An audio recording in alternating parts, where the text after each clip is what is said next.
Welcome, everybody. We are so glad to be with you. Thank you for listening or watching or however it is that you ingest this wonderful information. I'm Dwight Hurst. I'm a clinical mental health counselor and glad to be here co-hosting. This is, of course, a podcast to answer your questions on addiction, recovery, and mental health by the Waismann Method Treatment Center and Rapid Detox. And as always, I'm always glad to be surrounded by smart, experienced, and wonderful people on the show. It's great to be exposed to any smart, wonderful, and experienced people, especially in a tricky field like this. And we're grateful to have an extra smart person and good person here with us today as well. So let me go around and just mention who we are. We've got our program psychotherapist, David Livingston, here. David is a licensed marriage and family therapist and a leading expert in the field of addiction and those mental health and underlying challenges that attend those issues for both individuals, families, and couples. And we have as well a wonderful guest today who is Greg Wooley. Greg, we're so glad to have you join us. I have some info about you. There's a lot of good info because you're a lot of good things. Oh my goodness. Greg is the co-founder and chairman of the board for the Florida Recovery Schools of Central Florida, a nonprofit organization. I'm sure we'll get into some of the wonderful things you guys do there as well. And Greg is president of Wooley Brothers Incorporated and also a poet and a musician. Greg is the author of several inspirational poetry books centered around recovery and addiction, and also has been setting some of those to music as well to help people to have those outlets to process. I enjoyed that in your bio that you made sure to make a point with us that you are a husband and a father as well, that you're with your wife, Monica, and your 5 children. Greg is also in recovery himself and is dedicated not only to his own recovery, but to that of lifting up others who are fighting through issues of substance abuse disorder and addiction. So, Greg, welcome to the program. Thank you, Dwight. What an introduction. I've been thinking about my smart partners, and so I just started calling them smartners, right? I need a smartner, because I'm married up with my wife, and my roofing partner has been a great asset to me too. So I have some really good smartners over the years that they make me look a little better. So yeah. Smartener also sounds like some kind of product, like maybe a sweetener you can put in your coffee that makes you smarter. We can market the smartener, right? TM. We've got video and audio evidence that it was our idea. So, and as always, David too. Thanks so much for being here as well, David. How are you doing? I'm good. Happy to be here. And here we go again. Happy to have Greg here and looking forward to this discussion. Yes. Our theme today is particularly exploring how recovery can be enhanced by working through poetry and music, and also to highlight some of your experience and your story as well, Greg. And that, I think, is a good way to start. Could you tell us a little bit about the journey you've been on with recovery and what it was that influenced you to use art in the form of poetry and music to help with that? Yeah, well, I have the blessing to be a person in long-term recovery. I've been in recovery for 33 years now, so that's, like a number of lifetimes. And I'm really grateful for that. As a young person, I was a train wreck of a young person. Drugs and alcohol took me to a lot of places I never intended to go. One of the questions that we had talked about before was how the poetry come in.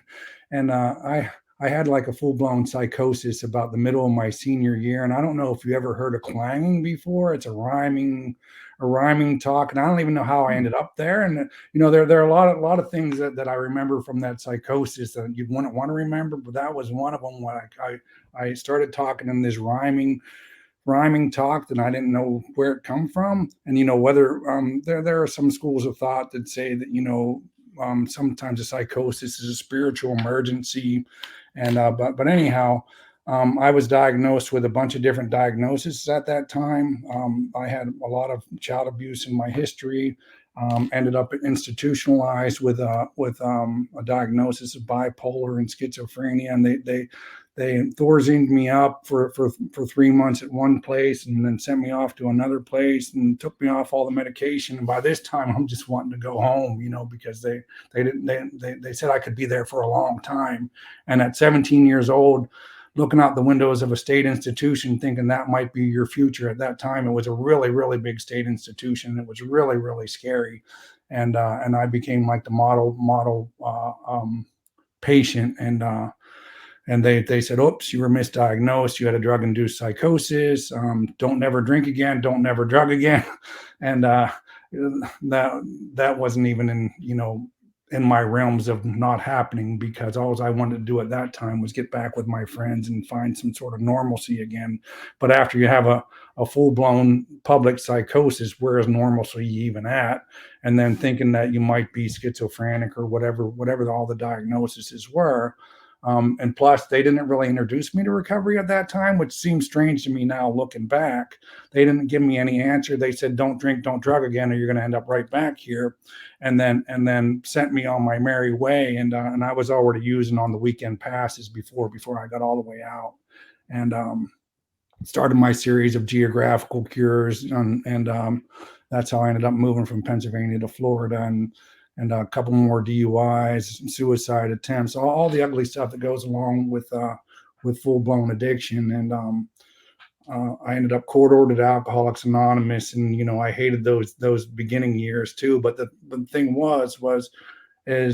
is there were some really active people in my area that were doing some really cool stuff, and they invited me into their circle, so to speak.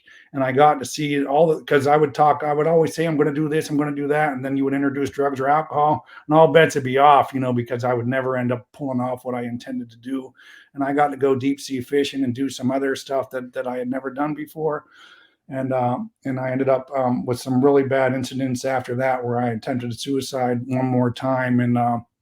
And I was just at the broken bottom place, and that's where I got introduced to my first sponsor, and the rest is kind of history. I mean, we had a really active area in that time, and he introduced me to a life of service that's led me on the life of living more dreams than I ever thought I would. They talk about when we come into recovery, that if we wrote down our dreams, that we would shortchange ourselves. And I shortchanged myself by far, because I was married then, because I had my hostage of a first wife, and she was more like my mom, my caretaker, take care of all my stuff.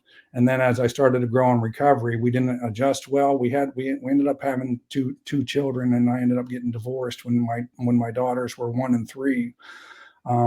But at that time, I had grown enough where I could say that I really loved my ex-wife, but we didn't work well together, and then we co-parented really well from there. So I was blessed, a blessed divorced dad, where I had my girls that started out at 1 and 3 when we got divorced, and I had my girls 5 days a week. And she was more of a corporate woman, so I could have them in the afternoons, and she would pick them up at night and then take them to her home. But I was really blessed to have great relationships with my daughters, and that's one of the things where the poetry comes in, because I had with the rhyming gift, I had a song a parody for every Christmas song, and my older daughter loved it, and my younger daughter hated it. So it was always a funny dynamic. As a dad, there's kind of both goals, right? Right, we joke to make our kids laugh, and we joke to make them go, ugh. Yeah, they're both great reactions. And so because and I've said before in my life that one of the only jobs that I ever really, really wanted was to be a dad in my life. And so I started, after we got divorced, and I was if you're a divorced dad, especially in those days, you're in that precarious position where that might be taken away. So I really, really cherished all the time that I had with my daughters. And at the time, I've been a roofer all my life, and roofer and poet doesn't even seem like they would go together, right? But at that time, my roofing business was just starting, and I could be home by 12 o'clock every day, and I would pick up my girls at 12 o'clock every day. We would have some adventures in the afternoon, and then their mom would pick them up after dinner pretty much every night. And I did that for several years until I met my true love, and we've been married for the 20 years ever since. Over the time of serving, I just fell in love with helping other people. over that history. I mean, I had to sponsor whenever we used to work with a lot more active alcoholics, drunks in the beginning, and I did the 12-step calls right from the beginning, and but I got involved with Celebrate Recovery for about 10 years in the midst of my recovery, and we had a halfway house that would bring the guys getting out of prison. So I worked with guys for about 10. So I had my first 10 years, and then I got divorced, and then 10 years in the church where I worked with guys getting out of prison on a weekly basis. And I was like, man, these people are just so broken, so very broken. And I was like, why isn't there something, because for me, like getting out of the institution, why isn't there something for younger people? Because I had times where because of the teenage alcoholic, I had train wrecks at 14 and 15 years old where I said, I'm never going to do this again. And then you would put me back with my peer group of choice, and I would do it again. And then I would train wreck again. And I would say, I'm never going to do this again. And then it just got worse and worse. Right. And I think that's what we do a lot of times, even still today. We don't know what to do with the younger people, so we don't have any alternative. And that's where the recovery school idea comes in.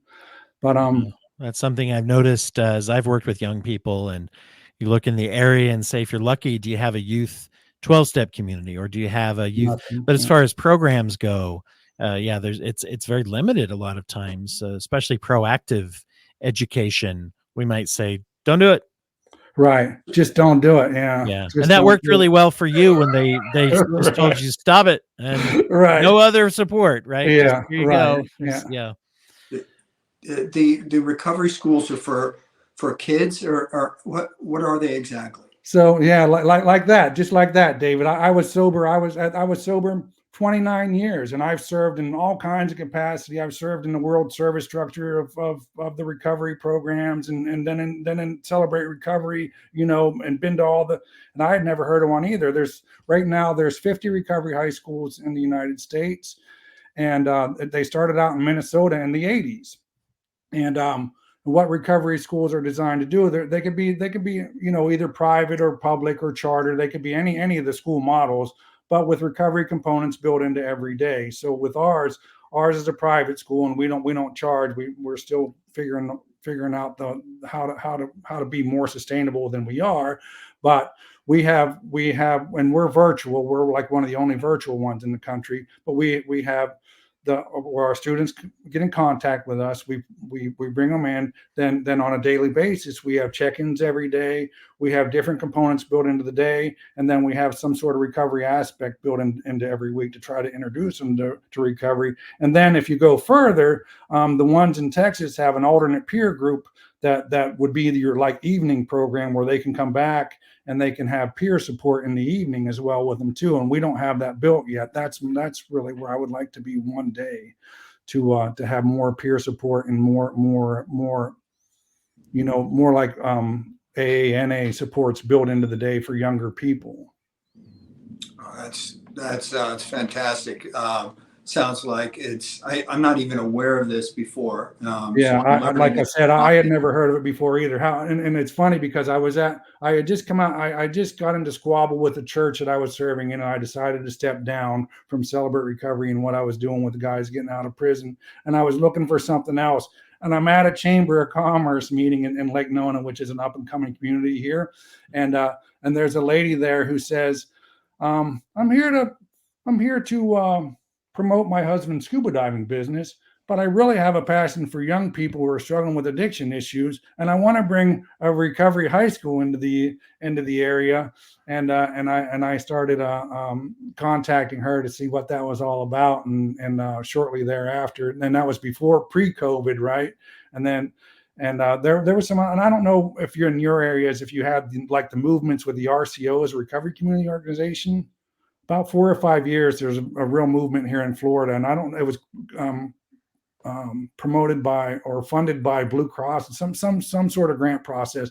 But RCOs, Recovery Community Organizations, have been through then. And we were like instrumental in doing that, and then we pulled off into to forming the nonprofit to get incorporated in the nonprofit, and then the private school and all the stuff. And so we've been chugging along trying to do that. And And I know I got long-winded on all that, but that's really where my passion is where, because it just breaks my heart, because it seems like this, and I don't want to bash the system too much, but the system is just set up for the war on drug addicts, not the war on drugs, and that we break people and don't give them a way to get out.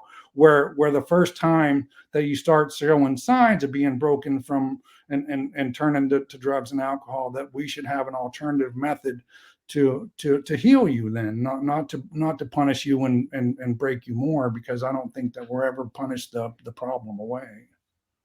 And I think that more. Sorry, go ahead. Yeah, you go first, David. No, please. I was just agreeing. I appreciate that. And I think the whole process is, I think people don't know where to turn, and because inevitably you're gonna find places you like and dislike for a million reasons.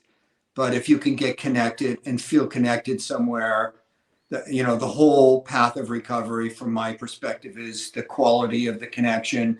Right. And then you can explore some of the deeper things, and really not only the behaviors that keep you healthier, but at a deeper level, figure out why are you gonna suffer sort of existentially in order to keep going in this life. And if you can answer that deeper question as to why, then a lot of things start to get put in place. And then if you've got enough people around you who are helping you figure it out, good things can happen. Right. To love the hell out of you, so to speak, right? Because we'll never beat the hell out of people, Right. Yeah. I like that comparison, love versus beat.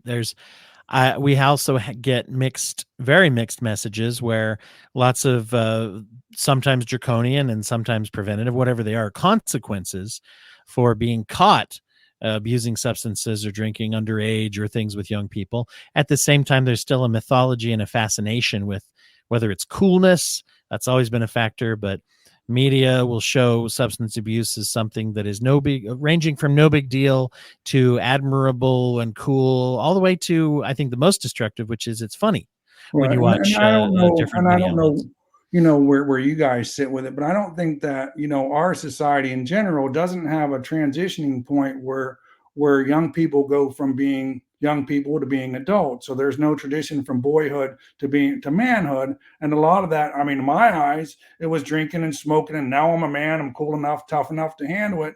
And so we don't have any system of boy to man to elder. And I think that we've really,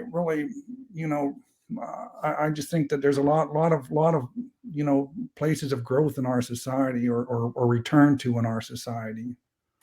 You mention a lot about relationships as you're talking, and there's this great balance where certainly, we have to individually embrace choices, accountability, making amends.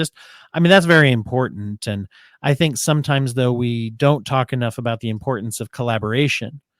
And you talk a lot about that, about the collaboration and the relationships that were important for you with your children, with your ex-wife, and the positive, healthy things there. And then looking at the whole thing of Recovery High Schools, it sounds like is promoting good relationships with those young people to collaborate together as well with peers and with interested adults.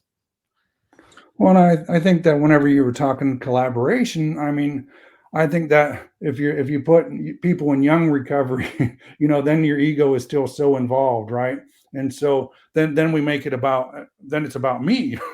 Well, somebody's got to say something about me, it's and I forget that I don't see the bigger picture, that if I can take me out of it, collaborations work really well together. Like I was saying about the smarteners, because if I can get with somebody who I can lift them up, and we can lift each other up, and then the bigger picture becomes the more important thing, like the whatever the mission is becomes the bigger thing, then personalities can be taken out of that.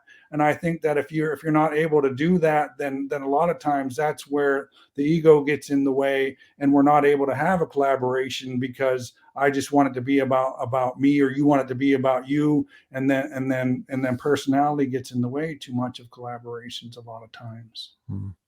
You'd mentioned when we were setting up the interview, so that you've been collaborating with setting poetry into music, and wondered how that collaboration relates to your work in art in recovery. I think all of us have an artist underneath. so in my eyes, my job as a growing person in recovery and a child of God, if you will, because if we're made in the image of the Creator, that suggests to me that we're probably supposed to be creative, and that if you have an outlet to help you be more creative along the ways, it helps you to feel more whole. And then when the circumstances come along where somebody isn't lifting you up, you know that you have an inherent value altogether by yourself, because you become that creative person that you're supposed to be. I know, David, you've talked on this show before about a principle that has meant a lot to me. I think ties into this, which is the power of boredom when people are coming into recovery, and how boredom can lead to creativity because I take away something that was taking all my attention. I don't know if I'm saying that well. Maybe I messed up your principle that you've taught, but I just wonder how that relates to creativity and maybe even the use of art in recovery as well. So, I mean, first of all, I think ultimately the goal is to live a creative life, and whatever you're doing. If you're a therapist or you're roofing or you're helping, kids change their lives or whatever. I mean, the goal of the whole thing is to do it as creatively and as interestingly as possible. That when I look at boredom, just to answer your question, I think it's a state of conflict. And because we're a dynamic, right? One of the reasons I love this painting behind me, if you can see it at all, is you see the light and you see the colors and you see the dark. Okay, well, we all have destructive elements to us. If you think you don't, you're mistaken. We all have creative elements. In fact, if you can't embrace and understand the destructive parts of it, which is part of music, it's part of poetry, it's part of every art, anything that's alive, like that painting behind me that speaks of this constant tension that's happening in human beings. And so the question is, how do we first get to know it? Then how do we have images of ourselves that can include our destructive parts, our creative parts, our vulnerable parts, are the parts that, where we feel competent and capable, right? The whole thing. And how do we sort of expand on that? And we need visions for it. Like you were saying, Greg, like I think what we lack is a vision of images of it that we can put forth. And when you meet somebody who's done a lot of work one way or another, they can begin to represent that because they've had to coalesce these aspects of themselves, and I think it's all getting, it all gets distorted too quickly and watered down. And so when you see someone who's been able to struggle and come up and deal with those parts of themselves,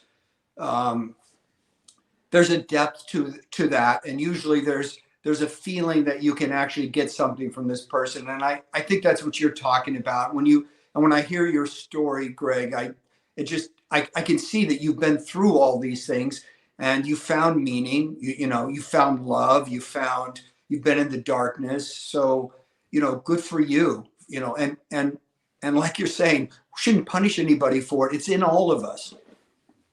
No.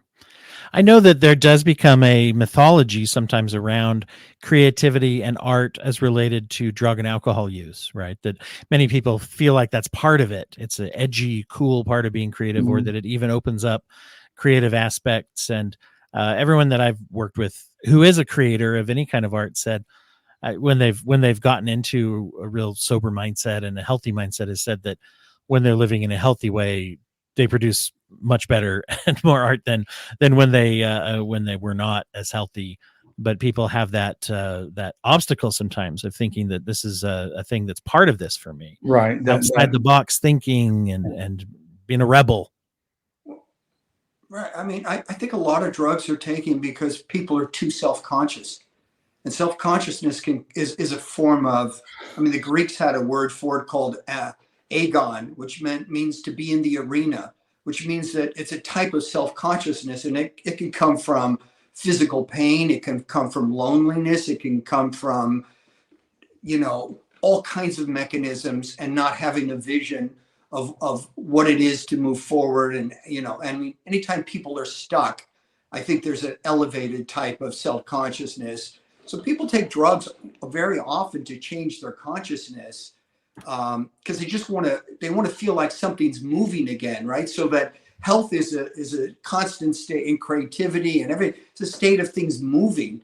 And so if you can help reestablish that in a way that's not dangerous, it helps. Right, because I think there's a special kind of high that comes from it that goes beyond drugs and alcohol and anything else. That whenever you tap into that creativeness that's inside you too. Mm-hmm.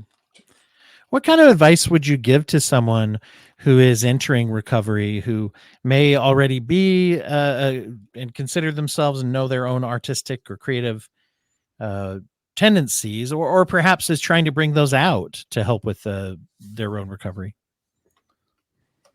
I would say, and it depends on where you're at in it, because I get approached by a lot of people that want to be writers, and the whole thing is that if you want to be a writer, you have to start to do it every day. You have to bring it in a daily habit, because in the beginning and decades gone by, I would say, okay, I want to do this, and I would just dabble in it, and I would do it only when I felt like it, and that can't make you an artist, or that can't make you a writer if you're only going to do it every once in a while, until I bring it into my daily habits and really make it a part of me. Because now it's like I can't not do it, because it feels like I've left something out of my day. And so I think that if you really want to go far in it and not just be a dabbler in it, you have to bring it into your daily repertoire. Whatever that outlet of art is, whether it be music and whether it be whatever that is, if you're going to go further, and it has to be more than just a dabble. Do you feel like that helps by changing people's focus of time spent? I mean, to a certain extent, when you're trying to get away from substance use, every minute you're doing something else, you're not drinking or you're not using drugs. Because in the beginning, that's why I had to go to meetings every day, because I couldn't stand the noise in my head. I mean, so I would say kudos to someone that could do that in the beginning, because I couldn't stand being alone with the noise in my head in the beginning.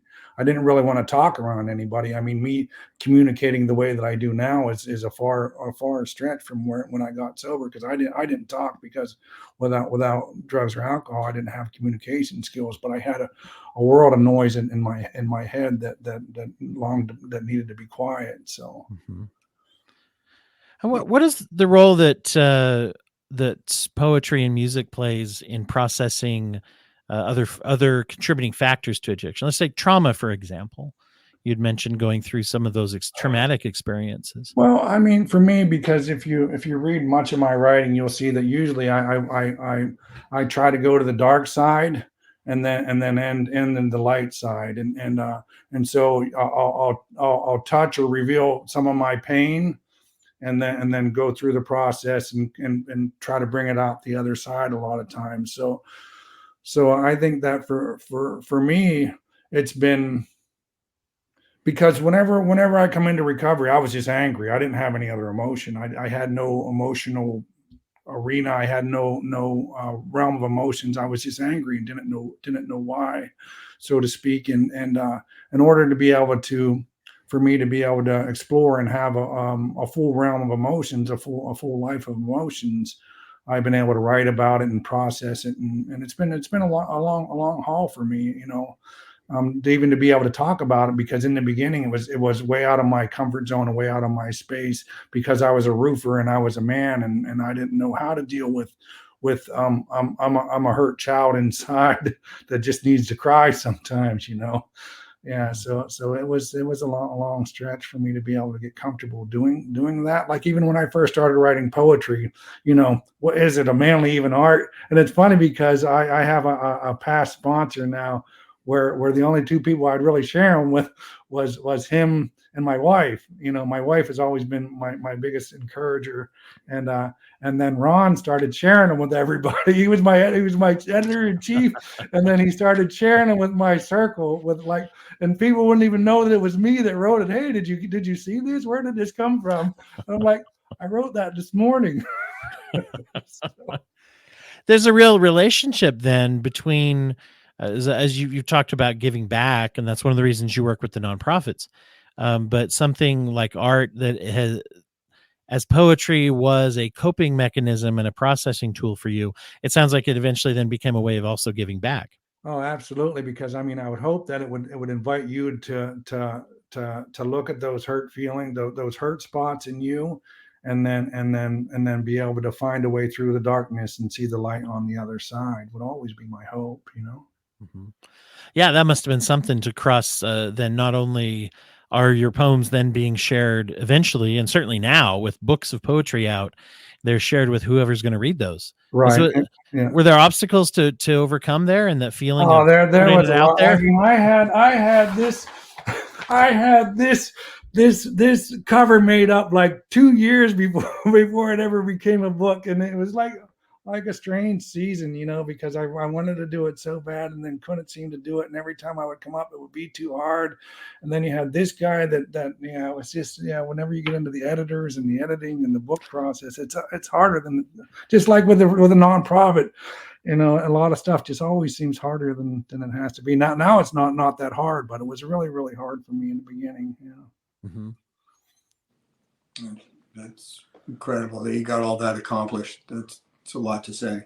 Yeah, well, thank you. But yeah, so you asked me before how I come to start writing every day. So, like I said, I had roofed all my life, and I got married again, and it's been 17 years ago now. My wife come home from work, and it was right after Christmas that year. And I had a little pain, and I'm a tough roofer guy. I don't go to the doctors for like hardly nothing. Right. And I had a pain that I was like, oh no, it got real bad, like real fast. And I thought like I burst an appendix or something. And I ended up having diverticulitis, and I perforated. I never even heard of diverticulitis before this time. Right. And then I ended up that year being in the hospital for like 6 weeks that year, and ended up, you know, going septic and couldn't breathe, and like this whole Job out of the Bible kind of scenario where everything seemed to go wrong. Like I'd already quit smoking for a bunch of years, and I couldn't breathe. But anyhow, I come out of that with a great feeling of, you know, you've had all this music in your head that's going on all the time, because I always have like a sing song, something or another going on. And I said, and you're going to die, and God's going to be, oh, you roofed, you did one more roof, and you never wrote all these little messages I was giving you, and you never shared them with the world. What are you doing here? So that's when I started writing every day, was whenever I had that real big health scare, and I thought that I was a goner. Made you reevaluate what you wanted to accomplish. Right. What was important, you know? So I think that, you know, now I'm some 5,000 poems later that you know, if nothing else, my kids will be like, this was your grandpa, you know? So that we all, I mean, that you began to speak, and you began to then write, and all that noise in your head, you found a way to change it, and the channel. Yeah. Yeah, I really think that you know, it's interesting that most of what therapy is per se is listening, because it's the other person speaking, and all those voices in the head, because we all have them, and they're all going for all of us all the time. It's amazing, the process of just beginning to talk or to write or to do something, you know, where the inside is now on the outside and gets heard by somebody. It's incredible how powerful that is in any venue that it can happen. Right. And then if we're vulnerable about it, it gives others, the people, that the power, empowers them to then share their inside stuff. You bet. Bring up that vulnerability. That's very interesting to me, because I find that we don't like to paint with broad brushes here, but many times addiction can drive people into a sort of all or nothing state of thinking, right? And then sometimes even trying to be in a sober state of mind, especially, you know, we get into that thought where it's like, I'm either relapsing or being sober today, right? And so it's still, we get stuck in an all or nothing. And it hits me that art is very much about well, try this, then try this. And the poem that I will hate a year from now is the one that will lead me to the one that I love a year and a half from now, Right. or whatever, Right, because that whenever you had questioned me in some of that, and one of my friends put out a book called "Start Ugly," and that's a really hard place for me to go, because I want it to be really, really nice, and I won't never get going because it can't never be nice enough. So starting ugly is a good place to start. Oh. Well, Greg, this is such a powerful message that you have, and so great of you to spend the time with us today. I wanted to finish up today's show by asking you a little bit about what's next for you. Are there projects, collaborations, or things that you're excited about that you'd like to share with us? I certainly would. Right now, I'm going through the process with the city. I just did my fingerprinting because we've had some changes with the high school. I now went from not only being the co-founder and chairman of the board, but also, I don't know whether it's interim or long-term executive director too. So we're bringing the Recovery High School back into St. Cloud, and I have a place that's donated for us where we can have a permanent in-person location. So we got that going on. And hopefully that'll put us in a better place to get long-term funding, because there's some funders that'll fund for an in-person location and they won't for virtual. So we have that going on. But right now is a friend of mine have been doing songs with spoken word poetry in it, because I've yet to dare sing, but I can do spoken word poetry. So he sings and plays the guitar, and we do spoken word poetry. We've been doing that at different churches and stuff around a little bit. So we're moving into that a little more. And then May the 4th, be with us. We're having our second annual May Day 5K, which is a fundraiser for the Recovery High School. And I've participated in some other 5Ks, which are nice. I mean, don't get me wrong, but I want it to be more of an event. So we're doing songs and live poetry, and a friend of mine does Lectio Divina meditation, sort of a contemplative meditation, and Drums for Recovery is going to be there, and it should be a good half-day event on May 5th that I'm really excited about coming up. Wonderful.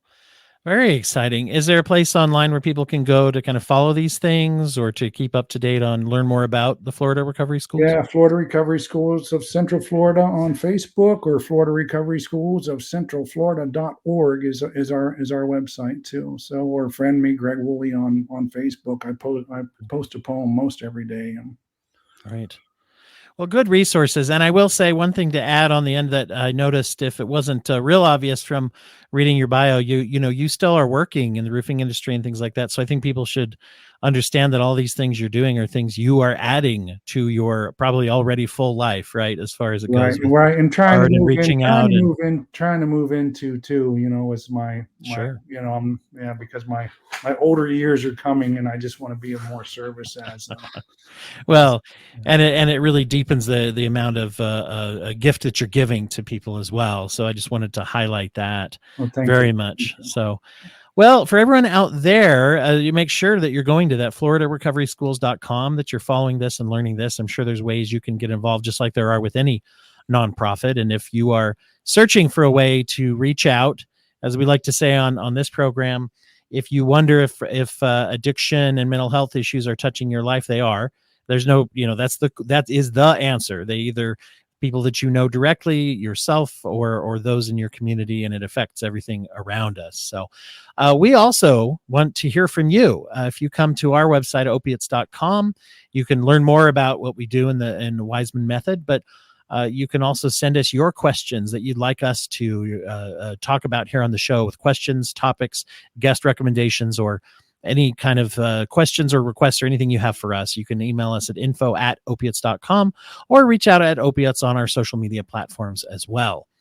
You can also tune in here if you are watching a video, or you are listening, or you are watching, wherever you are. This podcast is available on all podcast platforms. And if you will share some of our clips and videos too, it does good for people, and it helps us to show up more as people's feeds, which is what we want to do, is to share these things. So this podcast is, of course, a production of Waismann Method Opioid Treatment Specialists and Rapid Detox. The music that we use is the song Medical by Clean Mind Sounds. And I'll just say for our guest today, thank you so much again, Greg, for being here. Thank you for having me. And David, as always, great to spend time with you. Yeah, And thank you, Dwight, and really nice to meet you, Greg. And you as well, David. I appreciate hearing about all you're doing. So thank you. Thank you, and thank you for letting me share. And to everyone else out there, we love you. You're great people. You're great listeners. And just want to remind everyone to keep asking questions. If you ask questions, you can find answers. And anytime you find answers, you can find hope. So thanks again. And we'll be back with you again soon.